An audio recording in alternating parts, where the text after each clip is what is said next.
Yeah, I say we are in live. We are live? Okay. All right. So, welcome to this live discussion session. I'm Professor Surya Prakash. I'm running this NPTEL course on Advanced Reinforced Concrete Design.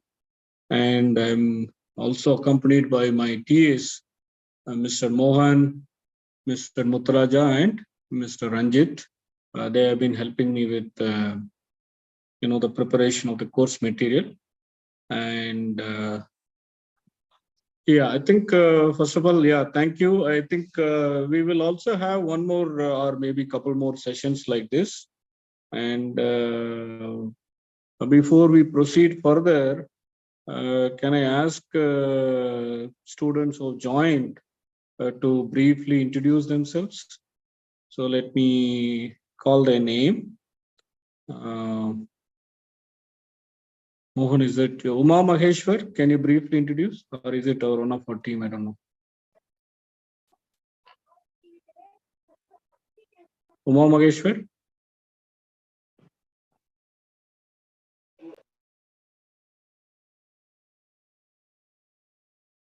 Okay, let me go to Mohan. That's you. Okay, that's one of our TA. Akash Babar, can you unmute and briefly introduce yourself? Sure, sir. Yeah. Good evening, sir. Good evening. My name is Akash Babar. I'm a postgraduate in structural engineering and working as a practicing structural consultant in Maharashtra. Oh, very good. So, which company are you working? I earlier worked with Sterling Engineering Consultants and Vakil Mehta Set Consultants in Mumbai. Okay. But now I have my own practice. Very nice. So you worked with VMS also. Very nice. Okay. Good. Thanks, Akash, for joining. I hope the material that are presented are useful. Any honest feedback that you want to give, certain things that we want to focus on? Sir, we should have a problem solving session every after 3 weeks or every after 6 weeks in the course. That is only my suggestion from to you. Okay. Problem solving, live problem solving or tutorial session kind of thing. Yeah. Okay. Live problem solving session, sir. We had this session for structural dynamics course in last NPTEL semester. Okay. Like that. Okay. Fine. Yeah. Okay. For every 3 weeks or so. Okay. Good. Very good. Thanks for the suggestion. Yeah, I noted it on. I think maybe next week we'll plan something. Yeah. Okay. Sure, sir. Thank you. Thank you, sir. Yeah, thank you. Appreciate it. Thank you. Yeah, Uma Maheshwar, are you there? Okay. Piyush Mehta. Yes, sir. Good evening, sir. Am I audible? Yes, you are audible, Piyush. So my name is Piyush Mehta, and I am working as a project management consultant in a Japanese company, Nippon Koi. I'm doing work right now from Ahmedabad for a railway project. Oh, very nice. So, yeah, this project consists of around 850 minor and major bridges. Okay. Oh, very nice. And really appreciate you, sir, that you are giving the lectures on this subject very precisely and with micro details. So, yeah, thank you. I really appreciate you, sir. Thank you very much, sir. Thank you, Piyush. Is there any other concern or suggestion that you have for, one of the suggestion like what Akash has given, the live problems, solving session? Definitely, we will incorporate that. And like that, do you have any other suggestion, Piyush? Yeah, sir, if possible, then some small case studies relevant to the topic can be taken. Like if in a building a column has failed in compression, then how the ties have give them roll, and if a beam has failed in the shear, then so a small case studies of 10-15 minutes if included, then it will be very relevant. Fine. Yeah. Yeah, point. So basically, you wanted to include more real-world problems, depending upon what theory is being covered. So that is what, right? Yes, sir. Share, etc. Okay. Okay, very good. Thank you. Thank you, Piyush. Now, Thank you very much, sir. yeah, thank you. So now let's see who else is there. Now, Shruti, can you go ahead and introduce yourself? Yeah, hi sir. Good evening. Good evening. Yeah. This is Shruti, and I'm a research scholar from Bharat Institute of Higher Education Research, Chennai. And so my topic is about progressive collapse. So Okay. just by applied element approach like that. So it's very useful. As I really enjoyed your moment curvature analysis. Actually, I learned a lot, and I try to apply in various forms your moment Right. curvature analysis. Yeah. So Yeah. and then and my concern. लेकिन नहीं फिर दूसरा option उसके पास था premium land का एक room खाली हुआ है 5400 प्लस टैक्स तो मैंने वो बुक कर प्रीमियम लैंड ठीक है उसमें Piyush, can you keep this on mute if you don't mind? Yeah, sorry. Yeah. Go ahead, Shruti. हाँ कोई दिक्कत नहीं. Yeah. So my concern is about so the in question some data are missing. That's what I felt. In last assignment, some data are missing, and sometimes the questions are not clear. This is what I felt. Are not clear. Actually, for example, last time you asked that which section is this, right? Tension control mode or compressive control mode, like that you asked, but you didn't mention that. You just gave AST like that. So I took it as an singly reinforced section. So I gave compression failure mode like that. Some data are not clear. So the internal forces, just you, in last assignment also you asked about calculate the internal forces, but you didn't give the dimensions. So I thought so internal forces cannot be calculated, but you gave just a TS value. Yes, we can calculate the TS value, but you asked about the internal forces. But CC also there, no, I'm not able to calculate that. So I gave internal forces cannot be calculated, that option. So like this, I'm feeling so some data are not sufficient, some data are not clear.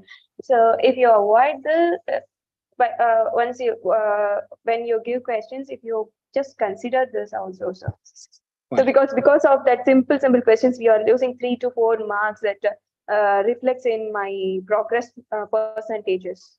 So okay, but all right, the so learning wise. Yes, but learning wise, wow, the moment curvature analysis you taught us in clear way.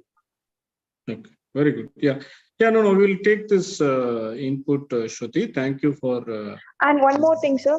And one more thing. You are giving that solutions, right? Assignment solutions. After 1 or 2 weeks, you are releasing that assignment solutions. If that is solved, solutions means it will be more useful. We can easily address where we lost the point like that.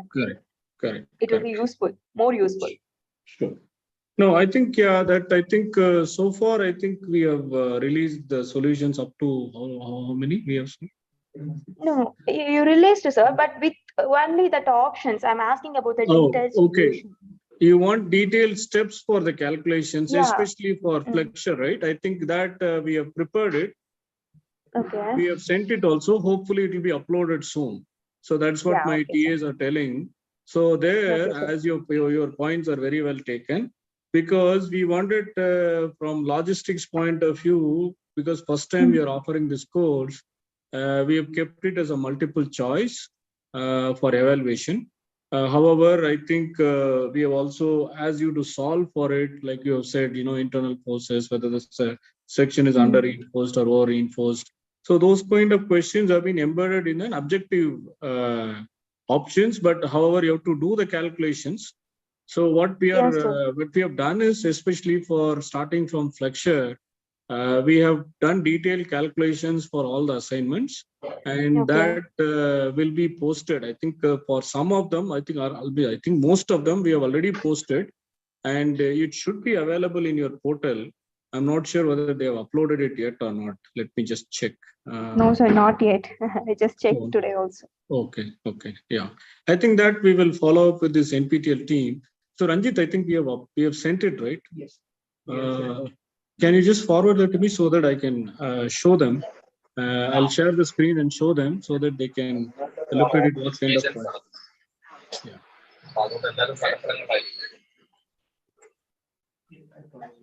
You have forwarded just a minute.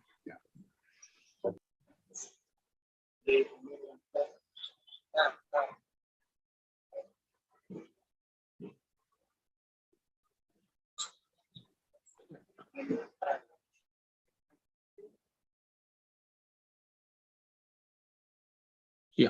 Okay. I think as I get that, I got the email. Just let me just see. So, for example, let me see.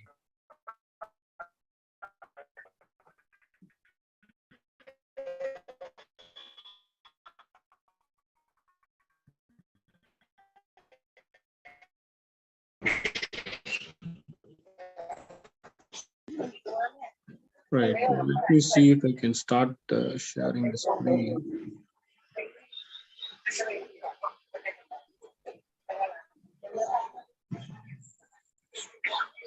Yeah, is my screen visible to you? Yeah, I think it is, right? Yeah. Let's see. Yeah, sir. So, for example, let's say for assignment 4, right? So the solution manual, of course, we've given like this. These are all very simple choice picking, multiple choice picking. This is for example, let's say question number 5. When you look at it, calculate the first cracking strain of circular column having mean cylinder strength of pure tension. So here we have given a detailed step. How do you calculate first cracking strain? So like that, these things have been uploaded. That's what my understanding is. And similarly, if you look at question number 6, where we have as for circular axial member 300 mm dia with 1.5% of longitudinal reinforcement ratio, what is the compression and tension capacity? So here we have given the calculations, right? So like this step-by-step calculations have been given wherever it is required. I hope you are able to access this assignment number 4 solution, and that will be available only after you submit, because the whole objective is basically you do it independently based on the example that was discussed. Then you can come back and check after you submit whether you've done it correctly or not. So that is what the whole idea is. So this now will be available to you probably after a week of submitting your assignment. Okay. So this is for assignment number 4. Similarly, if you look at assignment number 5.1, again, we have done this kind of a detailed derivations and tell you how these answers have been derived. Okay. For example, for the stress block parameters, how alpha is equal to 3.4 and beta is equal to 2/3 has been explained here, right? Right. Similarly, for curvature also, how using moment area method you can calculate your deflection based on the integration of the curvature has been given to you. Yeah, let me just. Yeah, I request those who are not talking to keep your this thing on mute.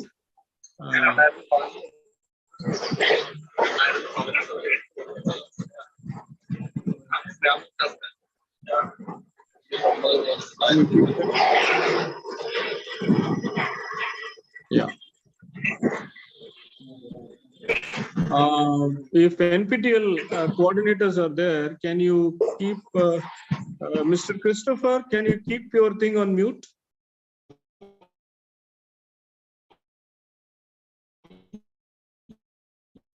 Yeah.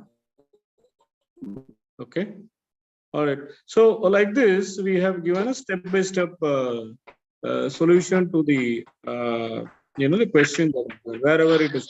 For example, like you see, for this problem number 6, rectangular beam of cross section 300 by 500 is heavily under reinforced with so much steel, and we are supposed to calculate the moment capacity. So here we have run the numbers and we are giving you what kind of number, how did you arrive at that 160 kilometer?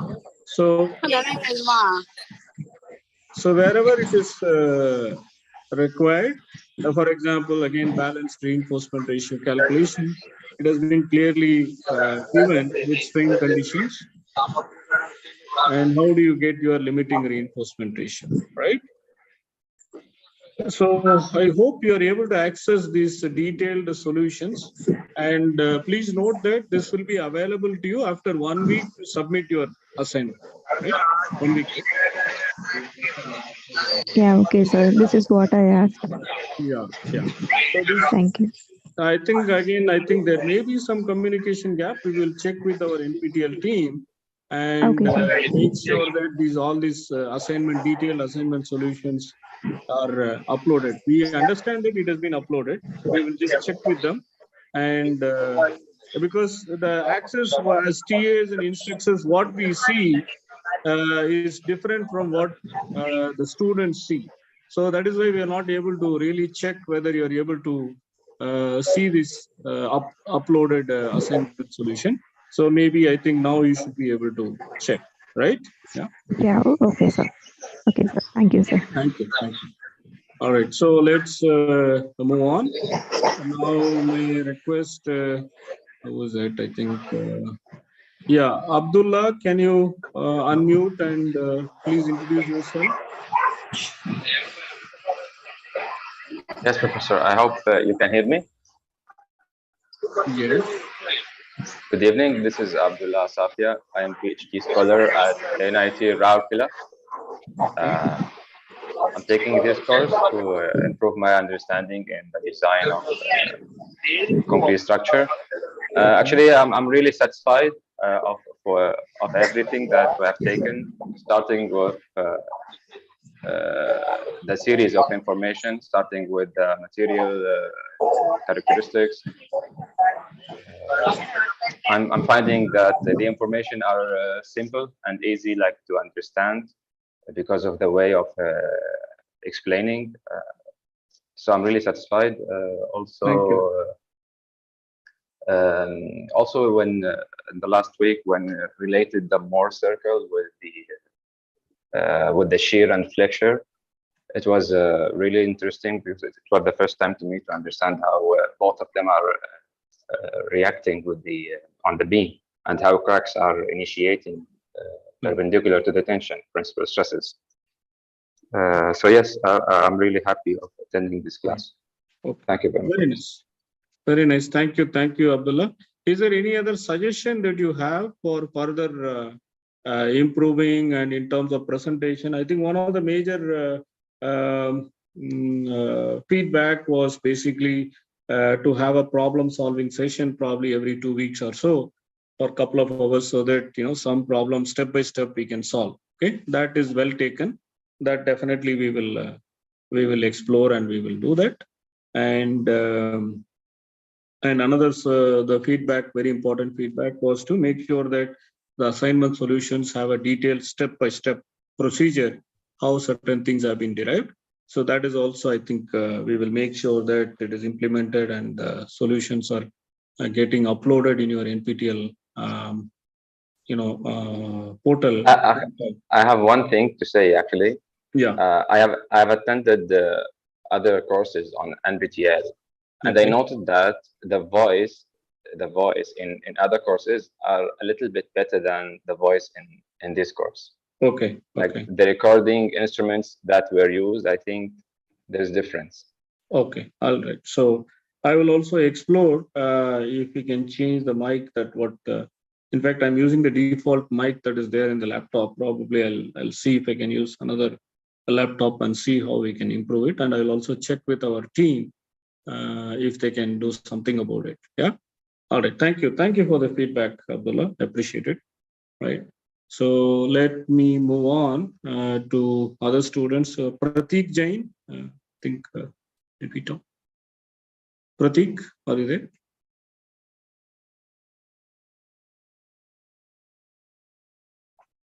Okay. Devanand? Devanand, can you unmute and introduce and please give your comments or suggestions, or you need any clarifications, we can go over certain things if you need. Hello. Yeah, hello. Yeah, good evening, sir. Good evening. Yeah, I am from IIT Patna, Okay. working as executive engineer here. The Okay. course is very good. I liked it. I am trying to cope up. I am far behind because I have joined at later stage and then trying to uh, just make up the courses. About 50% video uh, I have studied. Okay. Every video is having very important content there, and it is beneficial, of course, because to upgrade myself, what is going on, what is recent technology there, and especially the designs which we have missed during the execution. I have the experience of over 25 years, but Yes. this design part was missed. So this is a unique course, and I believe that I will make up all the backlog, and I will get it. So, Sure.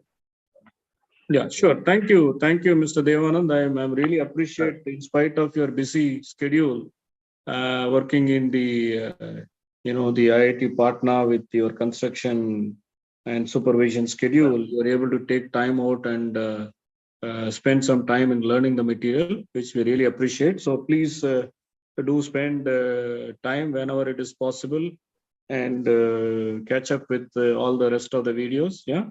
And please write emails also if you need any specific clarifications. We'll be able to respond to it. Yeah. Thank you. Right. Zuhair, I see another name, Zuhair. Can you unmute, and if you can share your comments or suggestions or any clarification that you may need? Hi, sir. Good evening. Hi. Yeah. I'm Suhair Hussain from AITM Bhatkal. Okay. I'm pursuing my MTech there. Okay. Very good. Yeah. Yeah. So your videos are very useful for me, comparing the lecturers, teaching lectures and your lectures. I compare both the your videos and classroom lectures, and I'm very helpful. I joined this course very late. During the time of I think before last 2 days, I joined this course, and I'm learning a lot, and I will keep progressing. Very good. Yeah, and Very your dedication is very more important, and I appreciate your efforts, sir. Thank you. Thank you. It's our job. Appreciate you patiently going through, and watch out all videos and try to catch up and submit also assignments, right? Thank you. Sure, Thank you once again. sure. Yeah? All right. Yes. Thank you, Suhair. Keep going, sir. Great effort. Thank you. Thank you. And now, can I ask Mary Teresa to unmute and introduce herself? Mary, are you there? Yeah. Okay. So any comments, suggestions? You are muted probably. If you can unmute, please do. Otherwise, you can send your messages as well.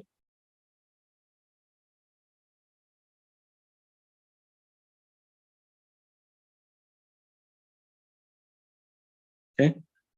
All right. So are we missing anyone? Professor, sometimes this question comes to my mind, like what's the difference between the IS code and the other codes, like American code, European code? These kind of maybe just like a notes or hints to have an idea. Yeah. Okay. So see, all the codes, the fundamental philosophy is based on limit state approach, right? That we have discussed. Only the partial safety factors and the design stress strain curves for concrete and steel, what is being adopted in these codes would be different. Okay. So, but the fundamental approach of all the codes, whether you take Indian code or American code or Euro code, they're based on limit state philosophy, limit state design philosophy. Basically, what we do here is use reduced material property, reduced strength, and reduced material properties in calculating the capacities. And then we try to amplify the load effects. Okay, so the demands are amplified and material strengths are lowered so that you conservatively estimate the capacity and you overestimate the demand. Now, again, for both of these things, how much you reduce and how much you increase the load comes from your statistical distributions. Okay, that's what we have seen. We use basically for characteristic strength for steel and concrete that comes from your normal distribution of your material properties. So in nutshell, what I can tell is the fundamental philosophy of all the international codes is based on limit state philosophy, where we reduce the material strength and increase your load demand. But the whole idea of this course is, see, even IS 456, for example, it is getting revamped, and the stress strain curve that are specified in IS 456 2000, it may not be valid in the next revision. Okay, and with new concrete that are being used and newer grades of steel that are coming to the market, so the design stress strain curves will keep changing. Okay, but what we have to focus is the fundamental principle behind the intent of the code, which is basically to estimate the capacities in a conservative way and also appreciate the variations in your load demand that has been estimated as a good number. For example, live load of 2.5 kilonewton per meter square for residential building comes from a lot of experience and a lot of measurements, and that is expected to serve the purpose reasonably well. Right. So to answer your question in a nutshell, the fundamental philosophy of the codes are all same. But exactly how it is going to differentiate, that probably we'll put together some material, we'll compare, and that would be a lecture in itself. For that, I think if time permits, I will try to put something together and then we will discuss. Yeah. Okay, thank you. Right. Yeah, thank you. Right. So now I see Syed Omar Farouk has joined.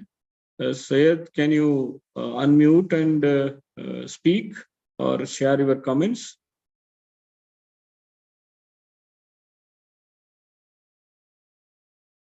Yeah, I'm not able to hear him. So.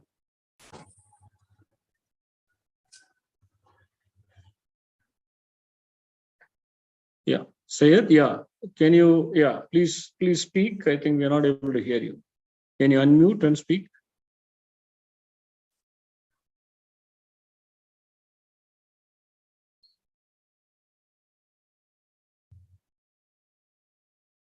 Okay. All right. So maybe we're not able to. So any other, the previous videos that we have. Yes, Syed.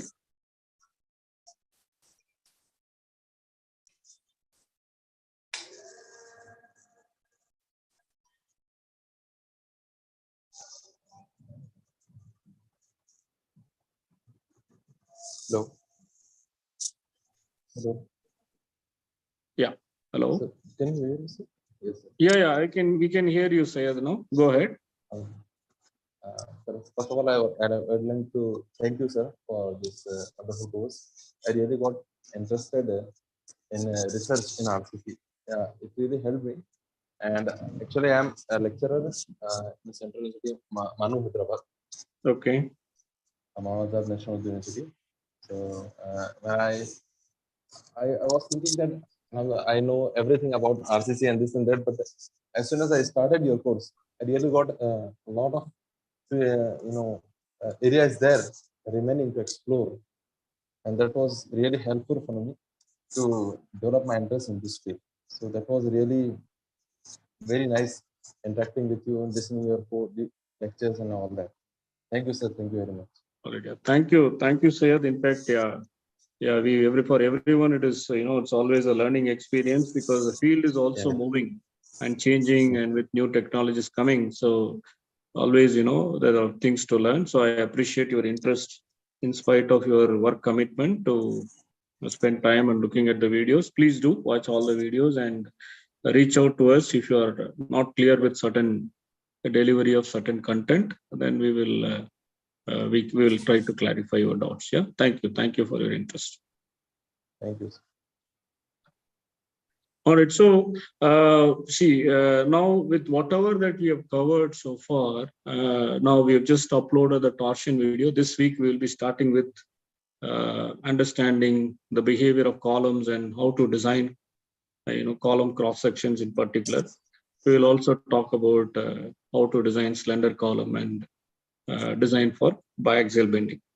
Now, from whatever we have discussed in the past, I would say 8 weeks, is there anything that you need additional coverage? And next week after columns, probably we'll have 1 or 2 hours of tutorial session where we can solve some problems. That is a suggestion that is given by some of the other students. That will definitely we will work out. But in whatever that we have covered so far, is there anything that you need additional help or additional inputs? So, the input about detailing. Detailing, yeah. So how to detail? Okay, yeah. Yes. Yeah, detailing of steel. Okay, fine. Right. So definitely, I think we will. We have some material. I think we will try to rehash some material and then we will discuss about that. Definitely. Yeah, I think because you have a lot of. In fact, when we started, we thought that we can cover a lot of things, but but again, it is taking time, and then we have to stick to the time schedule for about 36 hours of entire course. In fact, the special topic itself, we are thinking that whether we will be able to really cover or not, because columns again will take additional 2 more weeks of lecture, and then we have two-way slabs and then serviceability checks and so on. When we talk about serviceability checks, we will add some information how detailing aspects need to be considered. Yeah, because I think the time is short. In fact, additionally, we are thinking of exploring, creating 1 more credit course focusing on special topics, so that we can do justice. Otherwise, this itself is getting a little tight in packing everything. So your point is well taken, Shruti. So detailing of steel reinforcement, that will try to add some contents in the 10th or 11th 10th or 11th week of the course, right? Right. So Thank you, sir. Yeah, thank you. Yes. So I think one question is from Sayed again. Can we touch upon shear wall behavior in the course? Yes. I think initially we wanted to give a very detailed. We were planning to give a detailed 1 week module on shear wall, but again it is getting a little tight. So what we are thinking is, at least 1.5 hour module about shear wall will be given in this course, right? Yeah.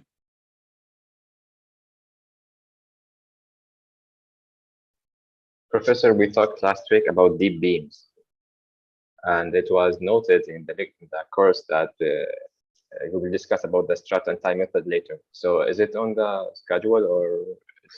Yeah, we were actually, the content is there, but just that I'm not sure NPTEL how flexible are they to allow us to, add 4 or 5 hours of lectures on these special topics. So ideally, the way we are going, additional 5 to 6 hours of content is required to, talk in depth about shear wall and then about strut and tie method and deep beams.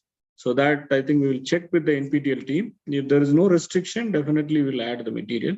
But if they're going to say that it's going to be strict, then what we are thinking is we'll have 1 more credit, additional credit, that probably we will run a special course as a special topics in advanced reinforced concrete design. That will be done probably next semester or maybe later. So we have to explore with the NPTEL team. I'm not sure how flexible they are because these are all credit-based system, especially people who are taking for credit. We have to limit the content to about 36 hours. So that is one of the challenge that we are facing. But we will explore and we will see. If it can be posted as an additional content, definitely we'll make video and we'll post it as an additional content. Right? Yes, Professor. Thank you. Yeah, thank you. Thank you.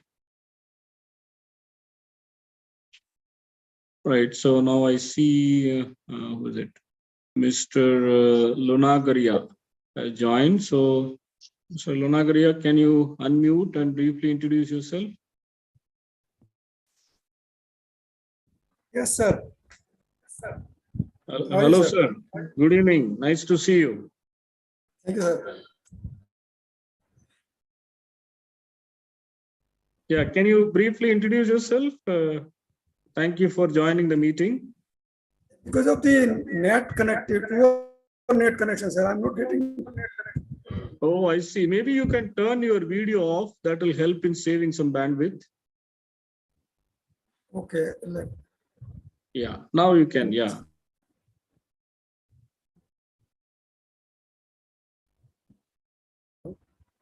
Hello. Yes, sir. Yes, sir. Yeah.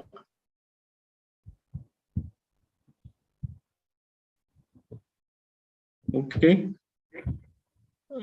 Sir, you want to say something or briefly introduce what you do? Are you a practicing engineer or you're a professor? Can you briefly introduce yourself? Actually, we are comfortable with your notes and lectures, sir. Thank you. Thank you. Thank you. Thank you. Right. So again, some students ask for a detailed solution for the assignment problem. That will be, we'll check with the NPTEL team to make sure that it is posted. We are already prepared, and otherwise, this I will send it as an email also in the discussion forum, and we will also post it. Yeah. Thank you. Thank you for joining. Thank you for your interest, sir. Yeah. Okay. Any other? Prateek, I think you're about to say something. Go ahead, Prateek.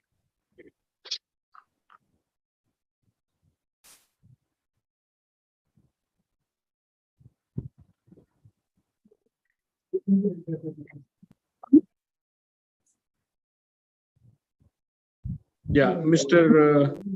Akshay Ashok, thank you for joining. Would you like to say something, or do you need any clarifications on the material that are presented so far?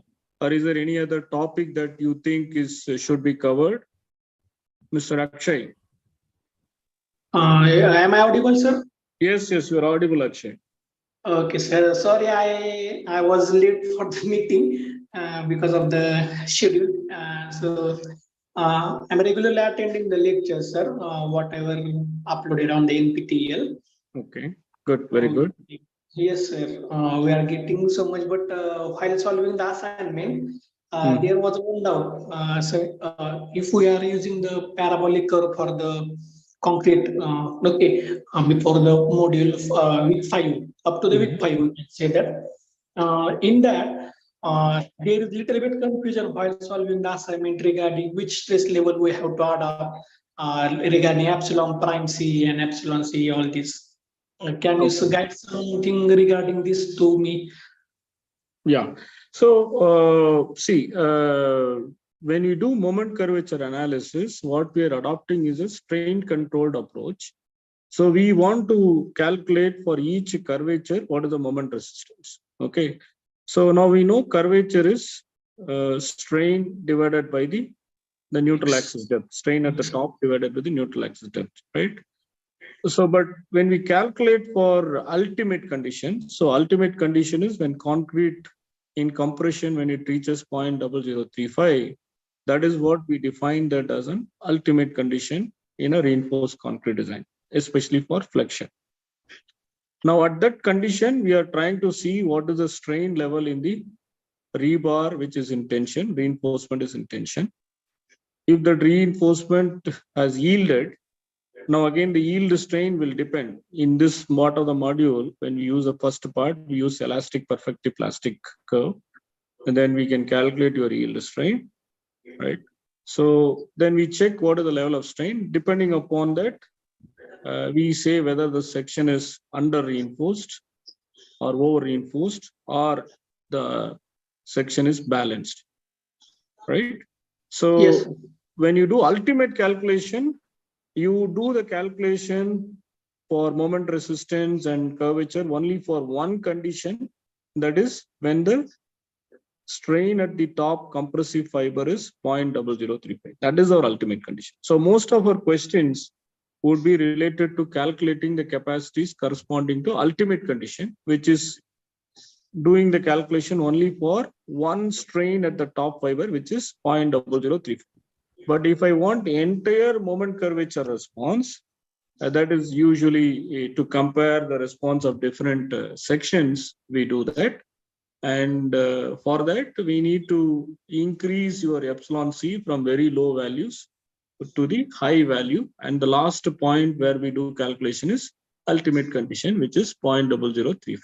So that is the reason we are selecting different epsilon C values and then reiterating your neutral axis depth to make sure that compression force is equal to tension force. And then once the equilibrium condition is satisfied, for each strain value, we calculate moment and curvature. Then I get the entire regime of moment curvature. But if you're interested only in calculating how the section is behaving at ultimate, then I don't need to do calculations for all epsilon C's. You do only for epsilon C at top equal to 0.0035, right?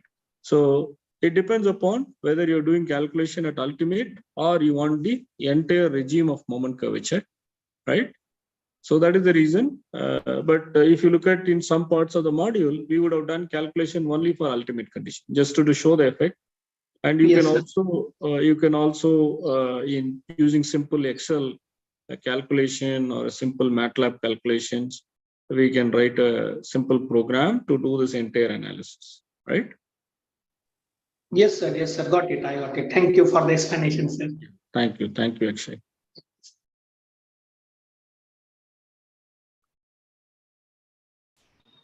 Hello. Hello. Yes. Yes, Akash. Sir, I have 3 questions. Yeah. First question is, we have made certain assumptions in the limit state design of RC structures. Correct. So my question regarding that is, whenever the code prescribed equations or the curves which are given in the code are based on the assumptions we have considered initially in the theory. Correct. So my question is, in which all structural elements these assumptions do not hold good, and where specific study is required for which type of structural elements. Okay. Then second question is, sir, relating to the shear resistance of concrete beams. Mm-hmm. So do we need to consider the shear resisted by the uncracked section of the concrete, that is VC, that we calculate by tau CBD? Mm-hmm. And sir, third question is regarding the flanged beams, because in practical situations, we design and analyze a rectangular beam, but in practice, the slab is casted along with the beams. So will it behave as a flanged TT beam, or our regular rectangular section analysis is just sufficient? Okay. Okay. Yeah, let's, these 3 questions, we will take it one at a time, right? So first of all, that design stress strain curves for concrete as well as for steel, right? So that what we are using as per our IS code 456, is it valid for all the elements or is it not valid for certain elements is a question, right? And whatever the design stress strain curve that is specified in IS 456 is valid for concrete strength up to M55, okay? And it is actually valid for FE415 and FE500. And nowadays in market, new grades of steel are arriving, FE600, FE650, FE650D. These, when you're using a different type of concrete grades higher than M55, or steel grade higher than Fe 550, then whatever the design stress strain curve that are using, it is not actually valid. In terms of element, again, what we are using is the basic bending theory and basic shear provisions. They are actually valid for slender section. That means they are not going to have a deep beam action. Okay, so the moment the member, the span to depth ratio is less, when the big beam becomes deeper, usually when the span to depth ratio is less than 3, then your members expected to have a deep beam action even under the action of uniformly distributed load.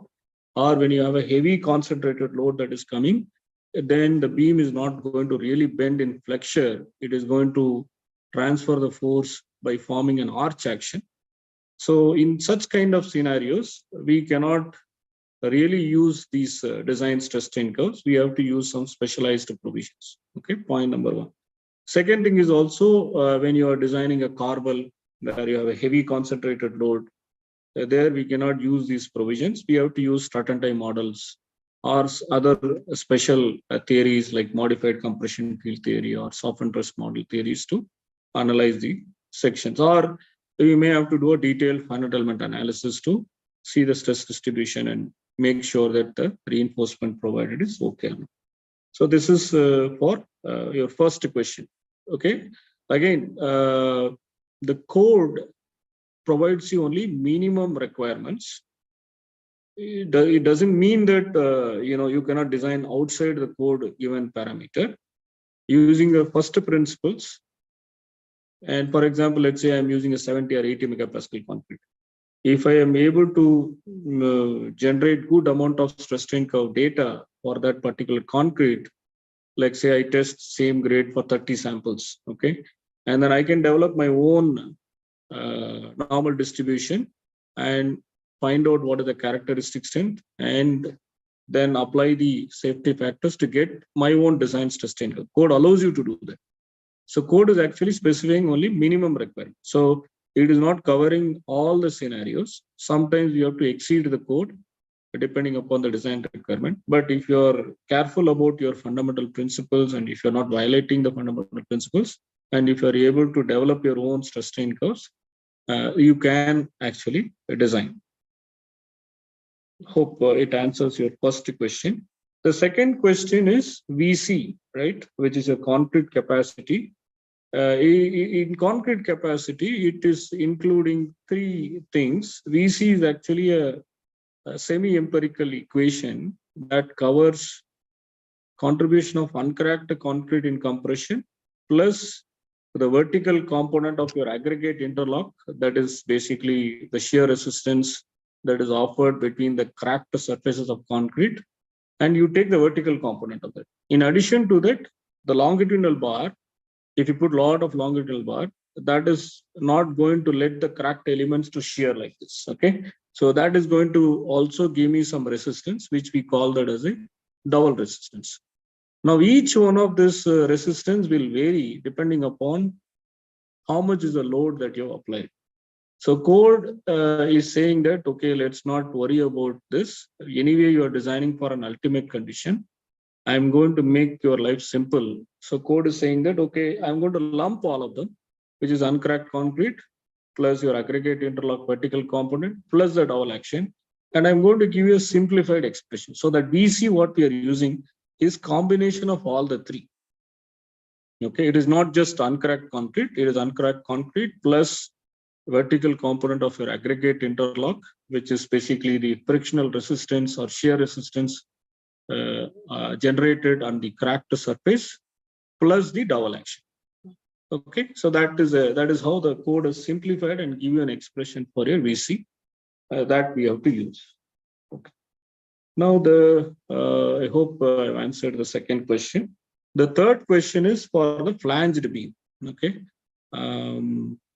Now the flanged beam is, again, if you look at, you are right, for a cast-in-place construction, we are pouring beams and slabs, all of them together.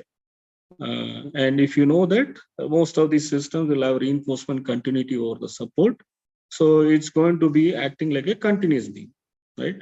So we know for a continuous system, you will have tension at the top of the support, and at midspan, you will have tension at the bottom, right? So if you look at the section at the midspan, then only the flange will be in compression, right? So on those sections, when I'm designing the reinforcement, I can take advantage of the flange that is contributing in compression, because your flange is very wide. That we have also, in one of the module, we talked about what is the effective width of flange that we need to consider in the calculations. So it's not like the entire flange from center line to center line of the column that will contribute in your flexure. Only that flange which is very close to the beam, that will be rigid, that will be effectively acting as a flange. So there is a limitation on how much is a flange width which is effective in resisting that flexural resistance, that the code is giving you some limits, okay, in an average sense. Okay, there is also going to be stress variation. So that is getting averaged, and then code is giving you an expression for your B effective, that we have to use it in calculation. So for a continuous beam, at the midspan, the flange will be in compression. So that flange will offer concrete resistance in compression. Because if I'm looking at the support, the flange actually will be in tension. So then the entire section, the flange will not come. Only the rectangular section is what we consider in our analysis, right? So I hope it is clear. So depending upon where your section you're considering, flange will contribute in compression or may not contribute, right? At support, we designed that as a rectangular section. At midspan, flange is going to contribute in compression. That how much flange width that is going to contribute in compression, that comes from your B effective. That is function of your span and some function of your effect, the web width and thickness of the flange and so on. I hope it clarifies. You can look at some of the module, I don't remember the number, maybe 5, 4 or the last 5, 6 of the last part of the flexure, we have discussed that. You can go back and look at it for further clarification. I hope, is it clear, or do you need any other further clarifications? Clear, sir. Thank you.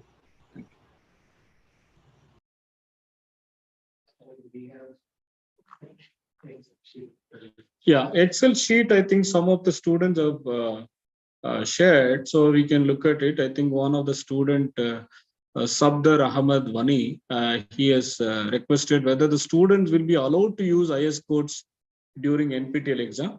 Yeah, I think we can allow. We will instruct the NPTEL team.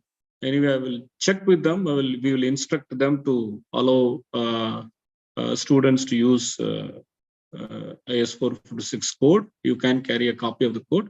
We will instruct them. I think it should be possible, but we will check and we will let you know. The second question again, Shruti, I think she's also joined us. She has asked, to ensure an under-reinforced section, XU and MU should be less than XU max and MU limit, not less than or equal to. I am witnessing many books have various statements. Kindly clarify this. Yes, your points are correct. You have to put the amount of steel in such a way that AST is less than AST limit in a singly reinforced section. The moment you put AST less than AST limit, automatically when you calculate from your equilibrium conditions, XU will be less than XU limit. And the moment resistance, what you're going to calculate is also going to be less than MU limit, right? So I hope it clarifies. So again, that is the reason we calculate our limiting reinforcement. The moment you calculate your limiting reinforcement, whatever reinforcement that you're putting, which is less than AST limit, you will definitely at ultimate XU will be less than XU limit or XU max, right? Okay, right. So the next question is Sir, I'm not able to hear. Come again, please. Yeah. So what I was saying was, for a particular section, right, for a given grade of concrete and for a given grade of steel, we can calculate PT limit, right, or the maximum tension limit reinforcement that what the section can take to ensure that the steel is going to yield, right? Now the yield strain will be different. The first part when we did elastic plastic, the yield strain we took it as FY by ES. But if you look at IS code, it will tell you, you take 0.002 plus 0.87 FY by ES, because the code wants the section to be absolutely, the steel to be absolutely yielding. That is why it is giving a higher value for yield strength. So the moment you are able to calculate your limiting reinforcement ratio, that will be fixed. That is a function of your F prime C, Fy. The once you fix your F prime C and Fy, and your breadth and depth is given to you, then you can calculate your what are the limiting reinforcement ratio that you can put on the section.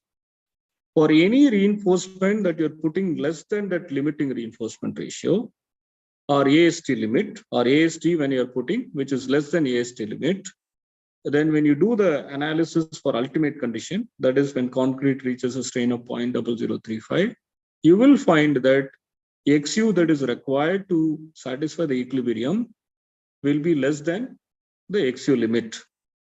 Okay, and similarly, the moment resistance when you calculate will work out to be less than your limiting reinforcement ratio. So that is what we have done in your flexural part 5.2 and 5.3. So you can check that. So the moment you put steel less than AST limit, you are absolutely sure that the neutral axis depth will be less than XU max, and your moment resistance will be less than MU limit. This is one way of quickly checking how much steel that I need to put.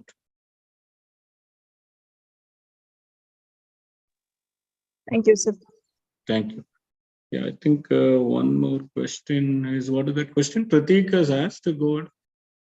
Hello, sir. As per IS 456, we select minimum section depth as per deflection criteria on the basis of span. If we select less depth of the section compared to IS 456 provision, then it will not follow the maximum deflection criteria. Yeah, see these, again, the L by D ratio that are defined are based on experience, okay? But if you're putting less than that L by D ratio, then through calculations, you need to show that for service loads, the deflections are within the limit.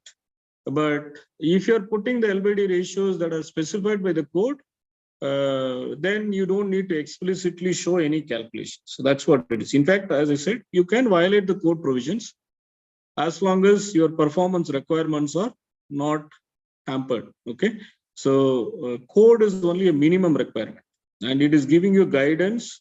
And again, if you're putting a lot of steel on the tension side, then your modification factors also, or the stresses on this tension steel is going to be less, then your modification factor for your L by D will increase.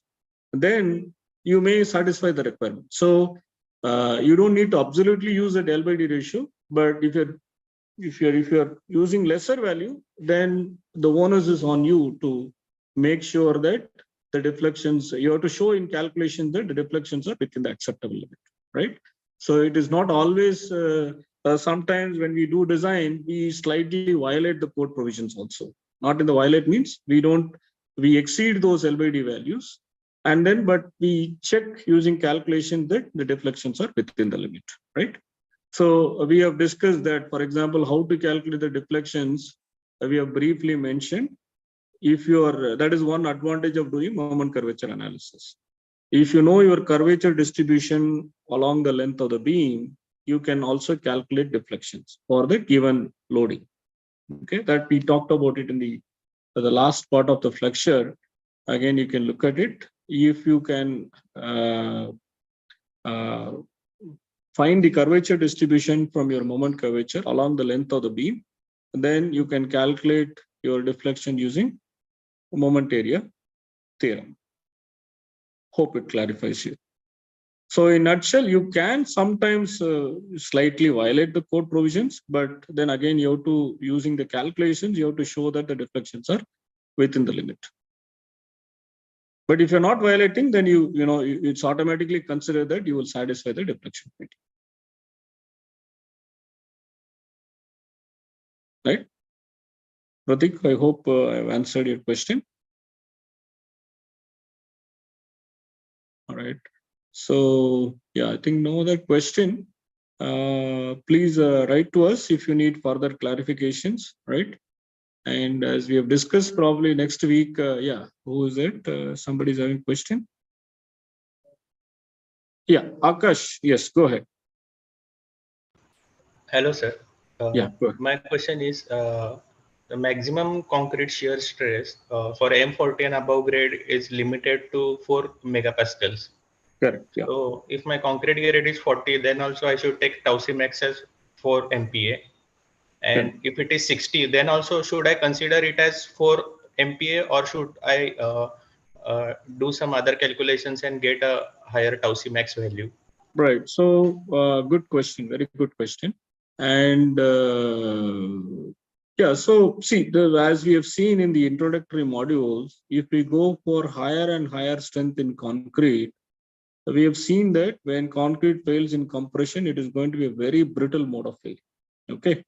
And when the code was written, probably the data that was available based on the test results may be limited to 40, 50 megapascal. So that is why the code is being conservative. Again, first of all, IS 456 provisions are valid only up to M55. Okay. So up to M55, you can take tau C max as 4, but you are right. As the strength of the concrete increases, tau C also should increase. But because you're also going to have a very brittle mode of failure if you're not careful, the code is being very conservative and capping the limit as tau C. But I have to check what the ACA and Eurocode considers. That we have to check, and I will let you know. But in general, with increase in concrete strength, your shear strength also will increase, because again, shear strength is function of your square root of F prime C or FCK. So shear strength should increase, but the code is being conservative and making sure that the design engineer is not going to have a shear compression failure. So that is the reason tau C max is limited to 4 megapascal, right? But if you have more and more experimental data that is available, probably that can be relaxed. But probably when code was written, they were not having that kind of confidence. So probably they have limited it to 4 megapascal. Right?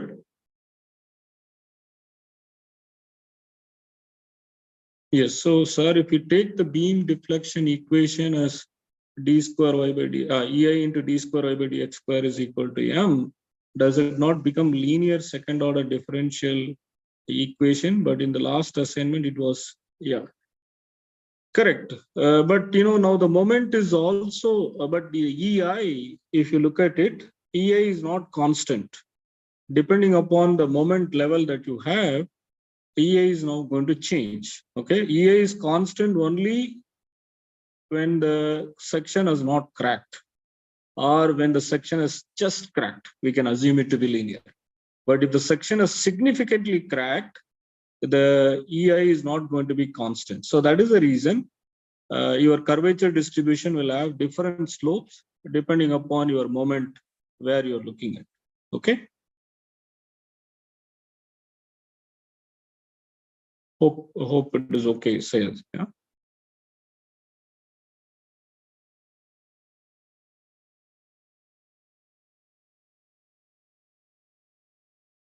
It was not considered as a correct answer. So I have to check what was that assignment. He's saying that it is not considered as a correct answer. He is saying it is linear. So you are saying non-linear. Right, right. So non-linear. Yeah, it is a non-linear result. As I said, EA is not going to be constant, right? So, so it's not going to be linear, right? Yeah, so I think yes. So, thank you. Right. Okay, I think we'll have more such sessions. I think we will also have a problem solving session in future, right? We will let you know. I think we can close the meeting. Thank you all for your time and joining. We will have 1 or 2 more sessions as we go along. So please watch out for the videos and participate. And if you still need some clarification, please send an email. We will respond to you, right? So thank you. Thank you, everyone. Thank you, sir. Thank you very much. Thank you. Thank you. Thank you.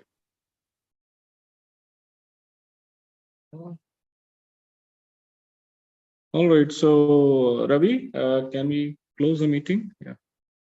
Yes, sir. I. Or